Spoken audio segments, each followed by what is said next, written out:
Assalamualaikum guys, welcome back my YouTube channel. Istri dan Farina here.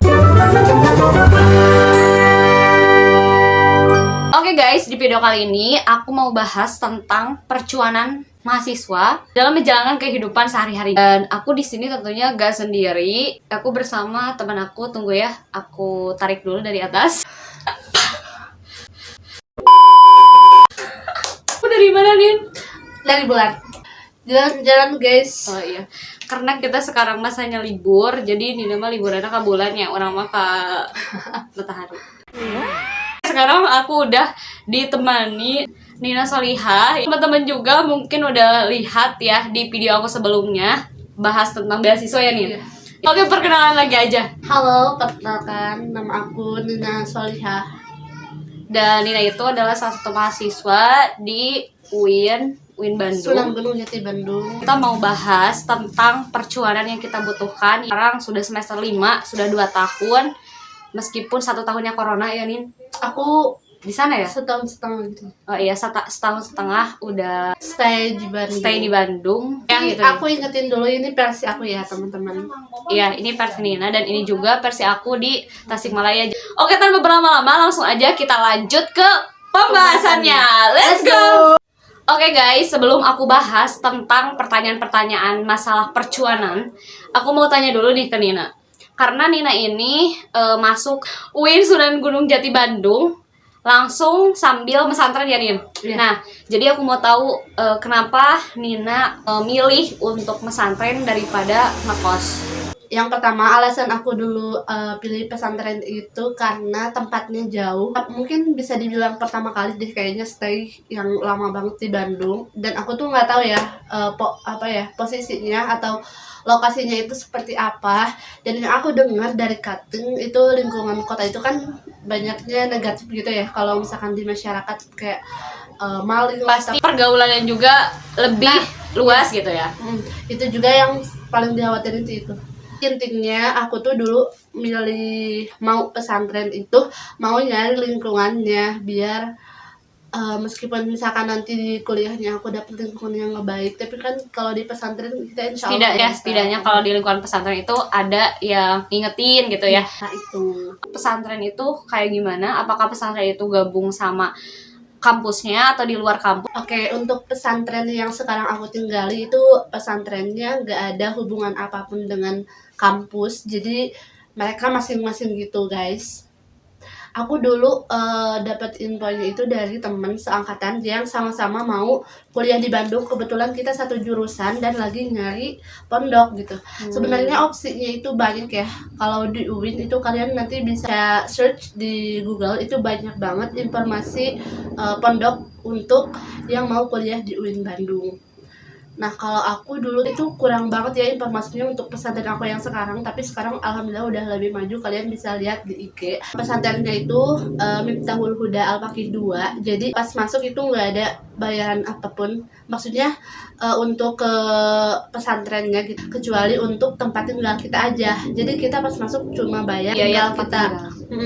Karena kebetulan pesantren yang aku itu, jadi mereka tuh nggak punya satu bangunan yang, kan kalau kita ya, kalau pesantren itu satu bangunan gitu yang gede dan di satu kamar itu kan banyak orang ya. Kalau ini sistemnya itu kayak kita tuh emang kalau suasana kamar itu kayak kos, maksudnya cuma 2 orang lah gitu ya. Juga yang itu tuh ada ibu kosnya atau enggak gitu, tapi itu udah kerja sama pesantrennya. Oh, jadi bentukannya kayak kosan ya? Iya. Atau emang itu kosan sebelumnya? Iya, jadi pihak pesantren bekerja sama yang punya gitu. Jadi intinya untuk pembayaran itu gak ada uang pembangunan, gak ada uang pembangunan di awal, hanya biaya untuk 1 bulan kosan gitu ya. Kayak Bisa kosan, 1 jadi bulan, bisa bisa bulanan, 1 tahun. bisa 1 tahun juga. Iya. Untuk biayanya sendiri bisa di-spill berapa? Itu gak nyampe 5 atau 6 juta, gak nyampe. Di bawah itu ada. Untuk 1 orang ya untuk sewa kamar. Oh, jadi beda-beda ya harganya? Iya, beda-beda. Jadi emang bener-bener sistemnya kayak kosan ya, kosan yang dimana memang fasilitas juga itu berpengaruh mungkin ya, berpengaruh ke Fasilitas pembayarannya berapa gitu. Tapi di sana pesantren tapi itu bentukannya kayak kosan gitu ya. Langsung ke pertanyaan selanjutnya. Oke Nin, Aku mau tanya, ya hidup aja ya 1 bulan di Bandung itu selama kamu pesantren per bulannya berapa?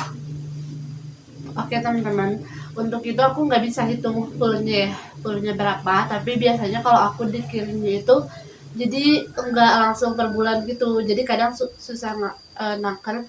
Tapi kalau umumnya gitu ya, kayaknya itu udah masuk standar 1 juta per bulan adalah Bisa diceritain sehari-hari biasanya pengeluarannya berapa untuk makan, terus minum dan lain sebagainya. Versi aku ya, kalau misalkan teman-teman nyebutnya aku irit atau misalkan elit, itu kita kan beda perspektif ya tiap orang. Aku biasanya ke kampus itu pakai angkot, soalnya aku di kampus 2 dan pesantren sama kampus itu lumayan jauh, jadi kita harus naik angkot. PP itu 6.000. 3.000 ya berarti. PP 6.000 itu kalau misalkan kita kuliah ya. Kalau itu tuh satu kali berangkat gitu. Beda lagi kalau misalkan kita ada matkulnya beda jadwal. Jadi bisa sampai 2 kali lipat atau enggak nambah 3.000 lagi. Beda jadwal ya. Pagi ada jadwal matkul, terus nanti pulang lagi. Lumayan lama ya kalau dari pagi terus yang satu matkul lagi sore, itu kan lumayan daripada boring. Daripada nunggu pulang, atau sering juga nunggu di kampus? Aku pernah nunggu tapi gabut. Pengeluaran kedua untuk makanan, karena aku berasnya bawa dari rumah. Pengeluaran untuk lauk, paling pengeluaran untuk lauk itu aku biasanya beli untuk 2 kali makan, karena 1 kali makan pun itu porsinya kadang ada yang banyak bisa 2 kali, ada yang enggak gitu. Nah itu untuk 2 kali makan itu kan satu porsinya biasanya kita belinya yang 3.000 gitu kan. Jadi sama 3.000-an ya ada? Iya ada. 3.000 kali 2 jadi 6.000 tuh udah 12.000 ya sama yang tadi. Udah 12.000 itu tuh belum nanti ada lagi jajan. Kadang kan kalau jajan kita nggak ke kontrol ya. Kadang nggak jajan, kadang nggak. Maksud aku nggak ke kontrol itu ya kalau mahasiswa tuh ya, kalau misalnya kalian kumpul-kumpul gitu kan kadang kita niat nggak jajan pun pasti jajan lah gitu.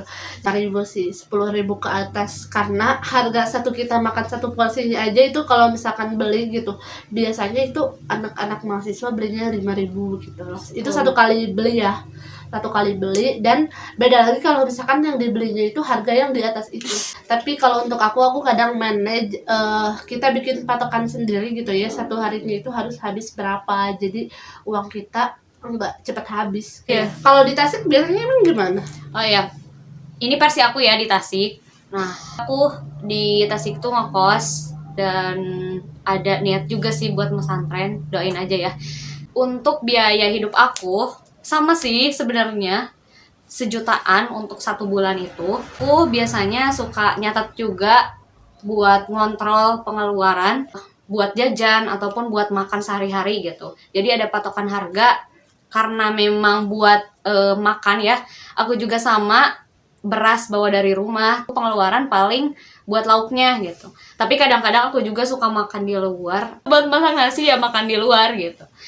Kurang lebih 1 jutaan ya, dan itu pun dimaksimalkan buat kurang dari 1 juta. Yang 1 juta tuh kalau aku itu versi aku itu udah termasuk aku bayar bulanan, kan ada wifi sama listrik ya. Kalau aku bayar itu beda lagi sama tahunan, itu udah termasuk itu makan sama sabun semua itu ke counter segitu. Bayar kos beda lagi. Kos itu kan aku ngambilnya per tahun, jadi kita nggak usah mikir per bulan. Jadi kita manage keuangan 1 juta itu benar-benar buat makan, jajan, terus biaya kebutuhan lain juga yang memang sifatnya terus habis, kayak sabun gitu-gitu kan, emang kebutuhan sehari-hari juga. Yang kurang lebih aku juga sama sih Nin, sebenarnya kita tuh sama.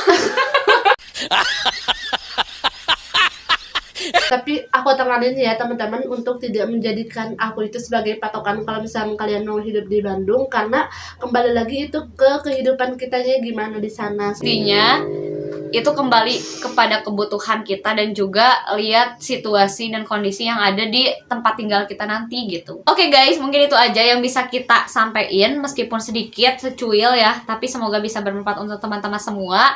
Pesan dan sedikit masukan dari aku, teman-teman khususnya maba mungkin ya, karena baru masuk ke dunia perkuliahan, ngambil untuk mesantren ataupun untuk ngekos itu pilihan teman-teman. Jadi pilih sesuai dengan kemampuan teman-teman, baik dari waktu ataupun prioritas teman-teman apa, dan untuk lingkungan baik itu dikembalikan kepada kita sendiri gitu. Jadi pintar-pintar aja kita untuk memilih lingkungan baik dari teman ataupun dari tempat tinggal juga, itu perlu diperhatikan.